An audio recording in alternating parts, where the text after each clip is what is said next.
Leader, if your title is heavy and your soul is tired, you're in the right place. This show is for the burnt out leader who feels spiritually disconnected and trapped in outdated toxic leadership models. Let me help you restore your presence, your peace, and your purpose with grounded strategies and soul-rooted wisdom so you can lead your people with confidence, compassion, and conviction. I am your host and guide, Dr. Denise Simpson. Join me now so we can integrate spirit, science, and strategy.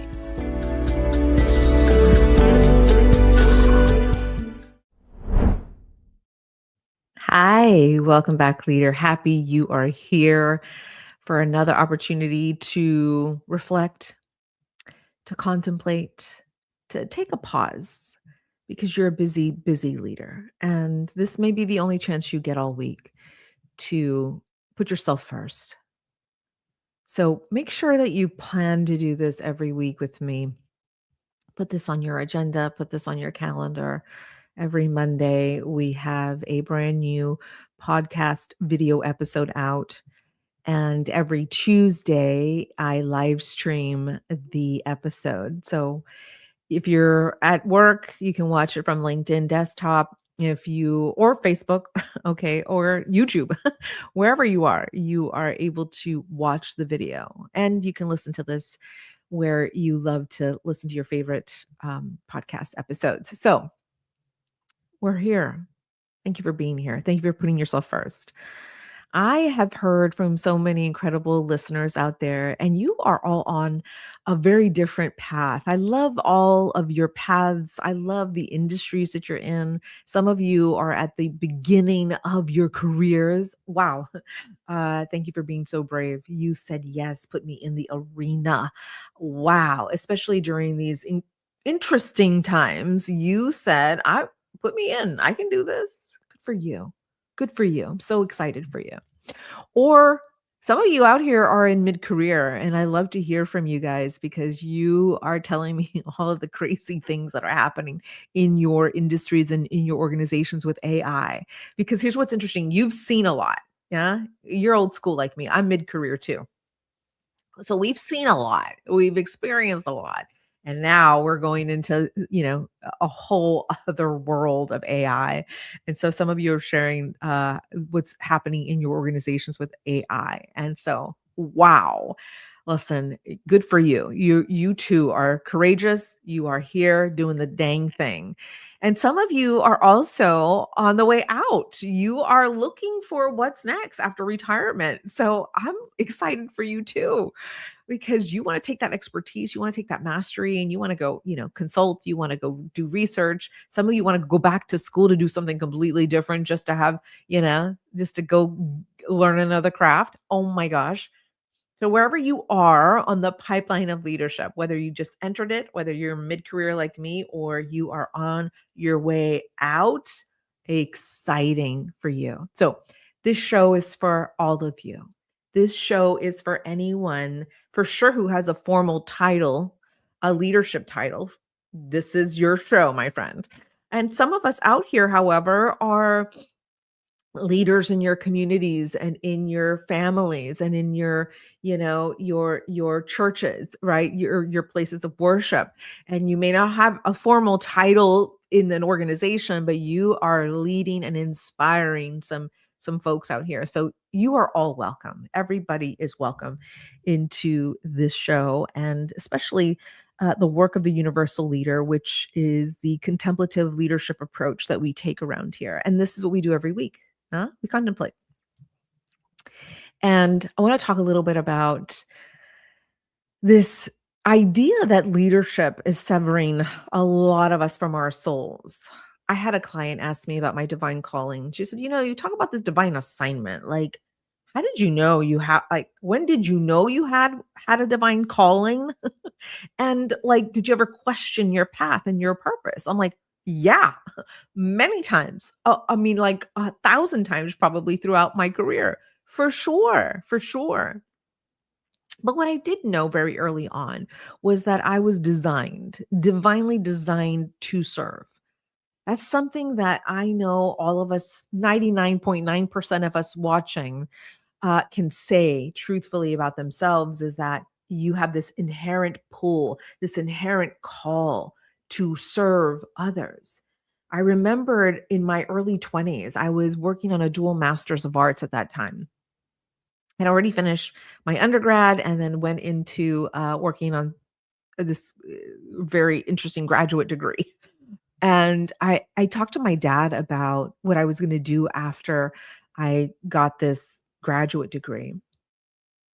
And I said, Dad, I want to move back home and I want to run for office. I want to run for mayor of this city. I love my town. I love this city. And I want to come back and I want to get into the arena and I want to learn all about politics and I want to serve my people.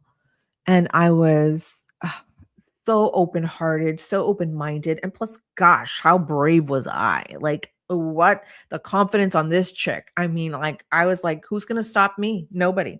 Well, my dad did. My dad had the power to stop me, and he was very successful in convincing me that this would be a very painful road. I remember he said to me very clearly, "They don't like Latinas here." Yes, it's a dominantly, Hispanic community, but, they're not gonna like you in office. And I know my daughter, she's so bright and intelligent, and you have so much integrity, and you are very ethical, and there's, no way you're gonna survive here. And of course, this was, in the, late it was early 2000,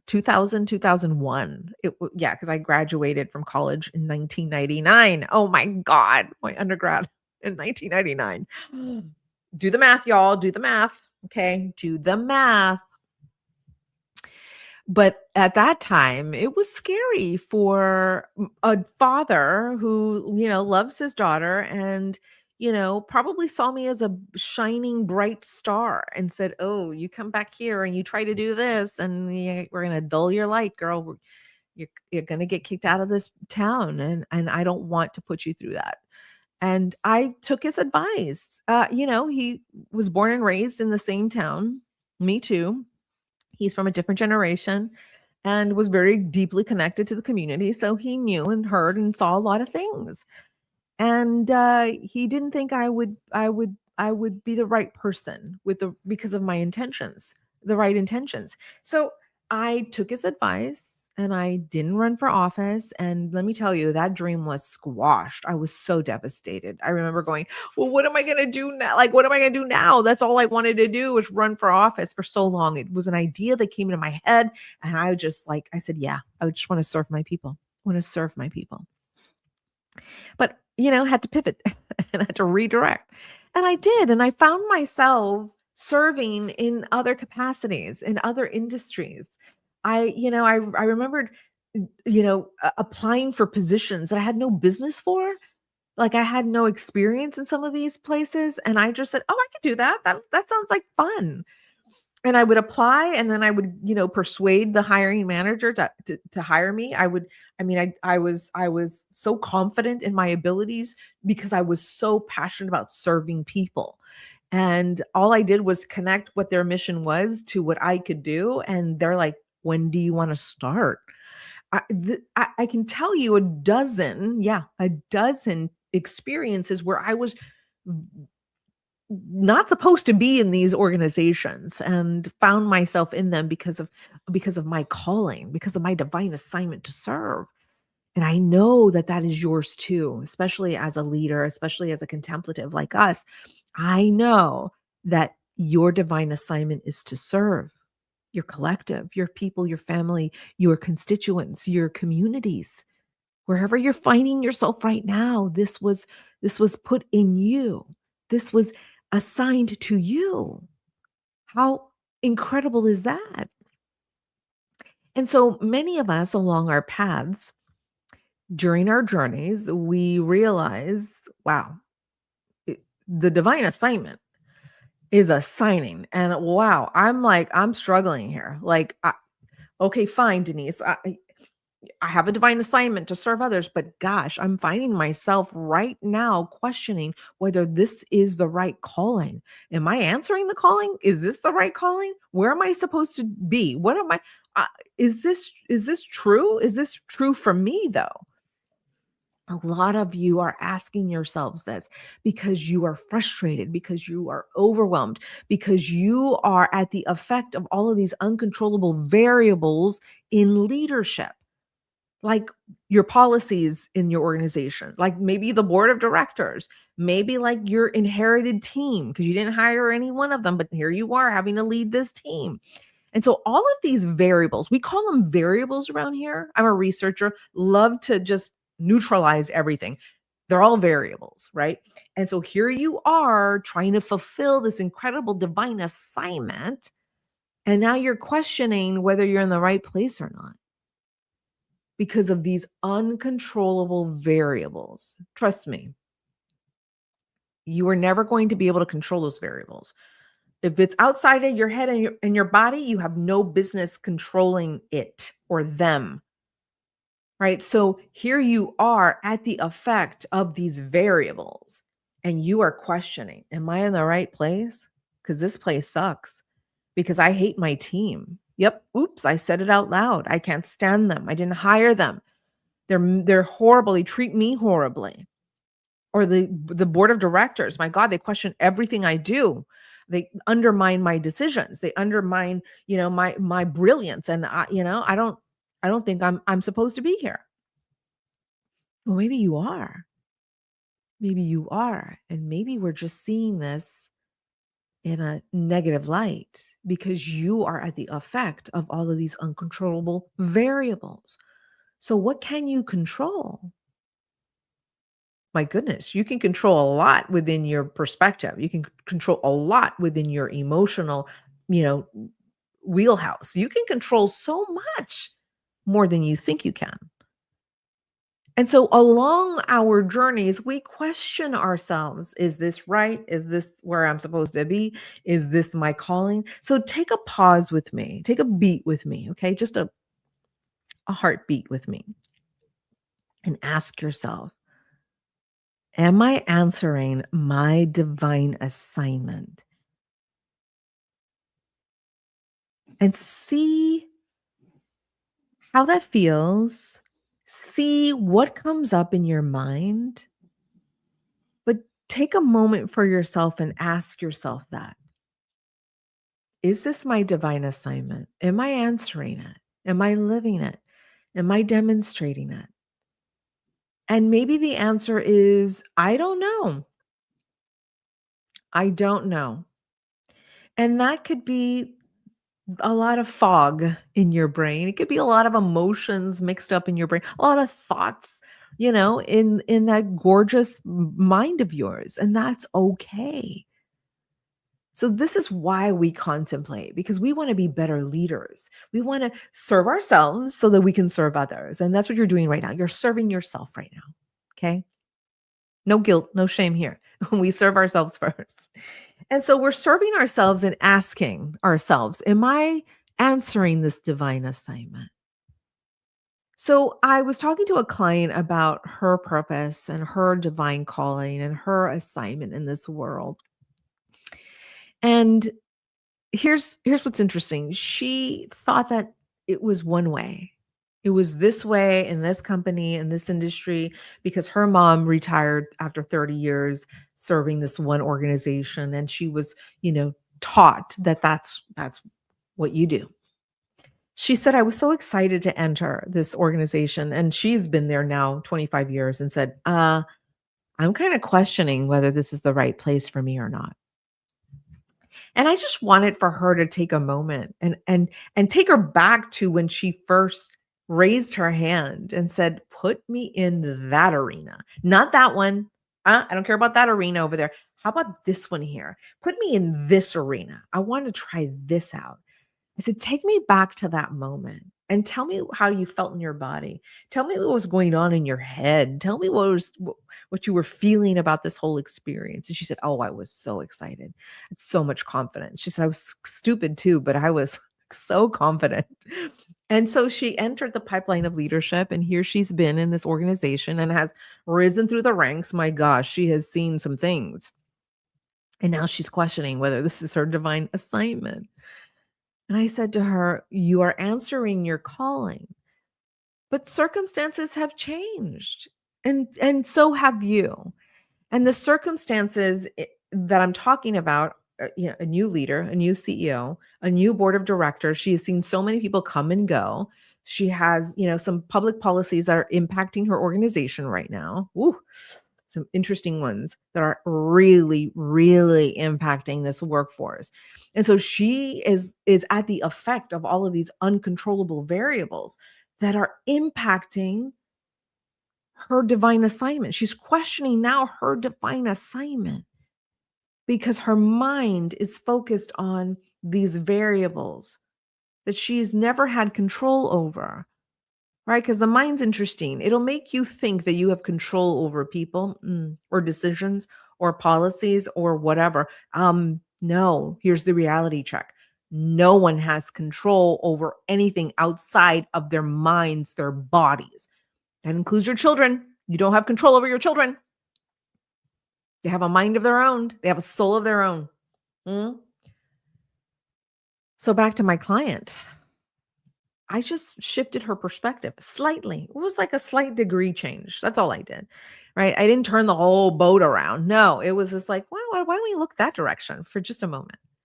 And it was like a 3-degree redirect.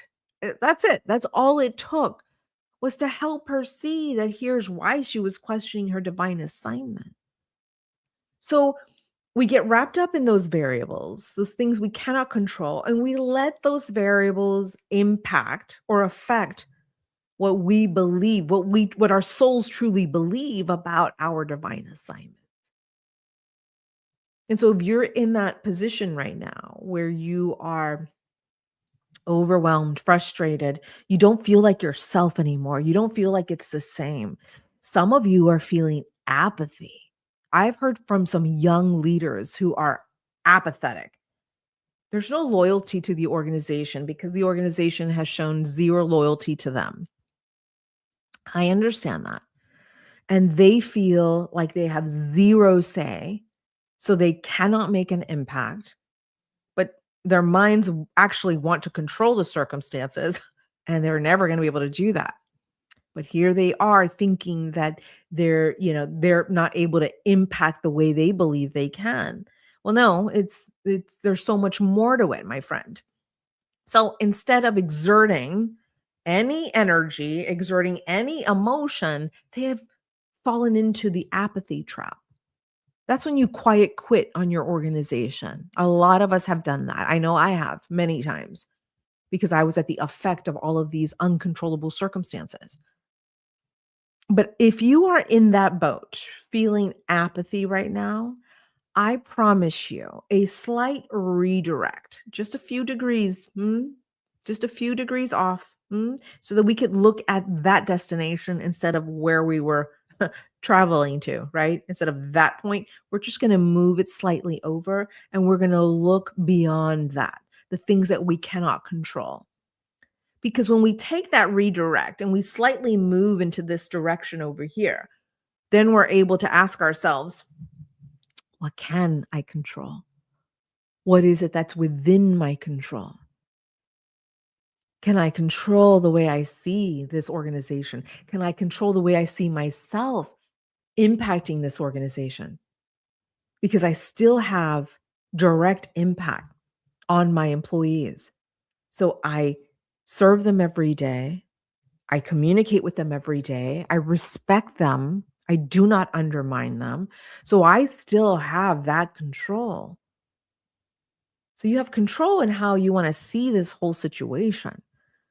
And you certainly can change your perspective on whether this is your divine assignment that you are answering. And just give yourself just a few minutes to do that in your body, to do that in your mind, to settle yourself in wherever you're at right now. If you're driving, don't do that. But if you are watching or listening from a space, a place where you can do this, ask yourself, okay, I've been looking in this very interesting direction, I'm going to turn my head slightly. I'm going to turn my head slightly and I'm going to look in a different direction. And that direction is, where do I have the control? Because the point of a contemplative is also to reclaim your power.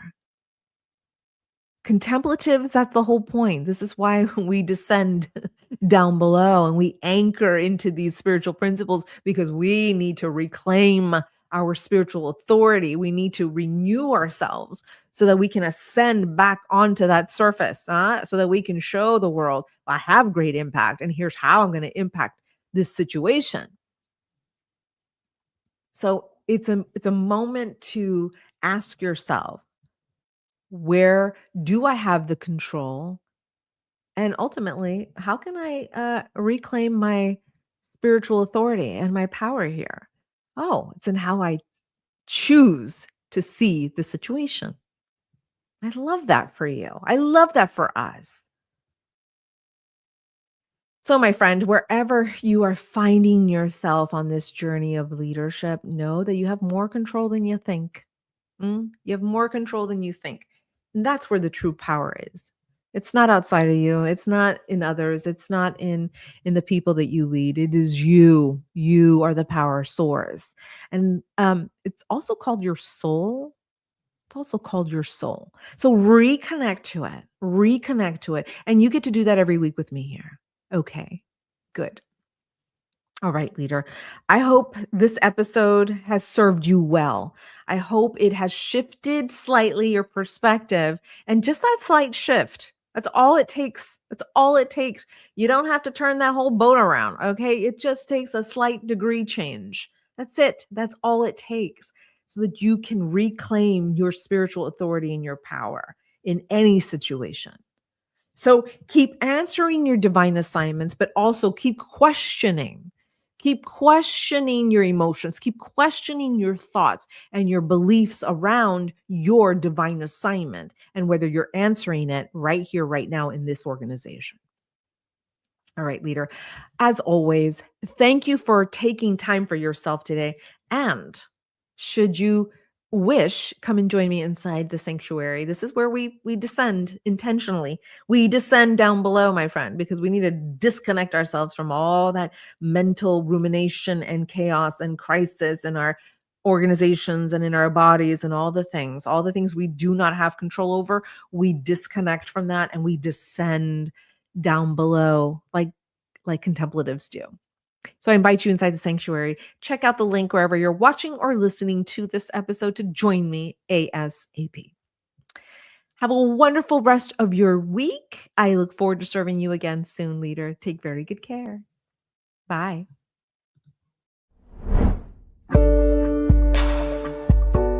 Hey, before you go, if today's episode served you, please consider subscribing or even leaving a review.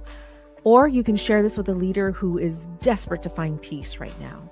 Now, if you're craving a deeper refuge, somewhere where you can return to the stillness, I created a sacred space. It's called the sanctuary.